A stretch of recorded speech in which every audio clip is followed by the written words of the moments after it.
જય શ્રી કૃષ્ણ મિત્રો, પુરુષોને આ 3 કામ કરવામાં શરમ ન આવવી જોઈએ। આ વિડીયોમાં એવી વાતો છે જે તમારા જીવનની મુસીબતોમાં જરૂરથી કામ આવશે। વસ્તુ લેવામાં અથવા જબરદસ્તી માંગવામાં જરાક પણ શરમ ન કરવી જોઈએ। જો તમે આ વસ્તુ માંગવામાં શરમ કરો છો તો એમાં તમારું બહુ જ મોટું નુકસાન છે અને આ વસ્તુ ના લેવાથી તમારી સાથે બહુ જ ખરાબ ઘટના બની શકે છે।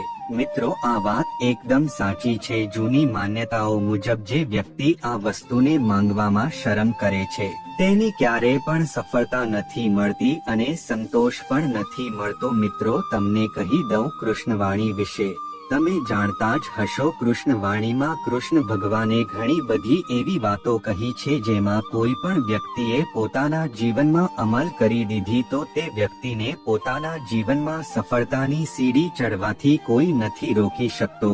મિત્રો, તો આ વિડીયોમાં અંત સુધી બન્યા રહેજો। અમે તમને કહીશું કે તે વસ્તુ કઈ છે જેને લેવામાં અથવા હકથી માંગવામાં શરમ ન કરવી જોઈએ। ખાસ કરીને એક પુરુષને તો શરમ ન જ કરવી જોઈએ। ચાલો જાણીએ તે વસ્તુ વિશે, પણ તેની પહેલા કૃપા કરીને તમે આ વિડીયોને લાઈક કરી દો અને અમારી ચેનલને વીએ વોઇસ ગુજરાતીને સબસ્ક્રાઇબ પણ કરી દો। ચાલો શરૂ કરીએ।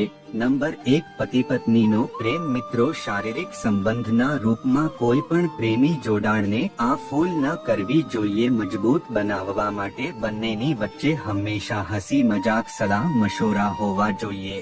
જે પ્રેમી જોડા એકબીજાથી શરમ ભરે છે અને સંબંધ દરમિયાન શરમાઈ જાય છે તો તે બંનેની વચ્ચે કોઈ બીજો પુરુષ અથવા કોઈ બીજી સ્ત્રી પોતાની જગ્યા બનાવી શકે છે। એટલા માટે સંબંધની વચ્ચે શરમ ક્યારે પણ ન કરવી જોઈએ અને પતિ પત્ની એકબીજાને ખૂબ જ પ્રેમ કરો, આમાં જ તમારી ભલાઈ છે। નંબર 2, ભોજન કરતા સમયે ક્યારે પણ શરમ ન કરવી જોઈએ। મિત્રો, શ્રી કૃષ્ણ કહે છે મનુષ્યને ભોજન કરતી વખતે ક્યારે પણ શરમ ન કરવી જોઈએ। નંબર 2, મિત્રો, જે લોકોને ખાવામાં શરમ આવે છે તે લોકો હંમેશા ભૂખ્યા જ સૂવે છે અને આ મુસીબત તેની માટે બહુ જ મોટી મુશ્કેલી છે। તેમજ મિત્રો, ભૂખ્યો વ્યક્તિ હંમેશા ક્રોધનો શિકાર બને છે। એટલા માટે તેને હંમેશા પેટ ભરીને ખાવું જોઈએ અને ભોજન કરતા સમયે ક્યારે પણ શરમ ન કરવી જોઈએ અને ભોજનમાં શરમ કરવું એ ભોજનનું અપમાન માનવામાં આવે છે। નંબર 3, મિત્રો, ગુરુ પાસે જ જ્ઞાન લેતી વખતે અથવા કોઈ બીજા પાસેથી જ્ઞાન લેતી વખતે ક્યારે પણ શરમાવવું ના જોઈએ।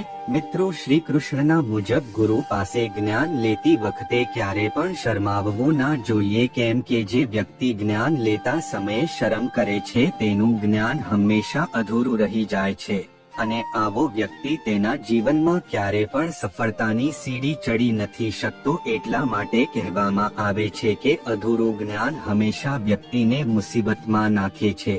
મિત્રો, હવે વાત કરીએ નંબર 4ની, જે છે ઉધારીનું જીવન। મિત્ર, શ્રી કૃષ્ણ મુજબ કોઈ પણ વ્યક્તિએ કોઈ પણ બીજા વ્યક્તિને દીધેલું ધન હંમેશા માંગવું જોઈએ અને જે વ્યક્તિ પોતાના જ પૈસા માંગવામાં શરમ કરે છે તે વ્યક્તિ ક્યારે પણ આગળ વધી નથી શકતો। આવામાં તમે બરબાદ થઈ શકો છો। એટલા માટે ઉધારના પૈસા માંગવામાં ક્યારે પણ શરમ ન કરવી જોઈએ, કારણ કે મિત્રો એ તમારા પૈસા છે। એટલા માટે શ્રી કૃષ્ણ સલાહ આપે છે કે આવી ભૂલ ક્યારે પણ ન કરવી જોઈએ। મિત્રો, આજનો વિડીયો બસ આટલો। આશા રાખું છું તમને આ વિડીયો પસંદ આવ્યો હશે। વિડીયો તમને પસંદ આવ્યો હોય તો વિડીયોને લાઈક કરો અને અમારી ચેનલને સબસ્ક્રાઇબ પણ કરી દો અને હા મિત્રો, તમારા મિત્રો સાથે શેર કરવાનું ભૂલતા નહીં। જય શ્રી કૃષ્ણ, રાધે રાધે।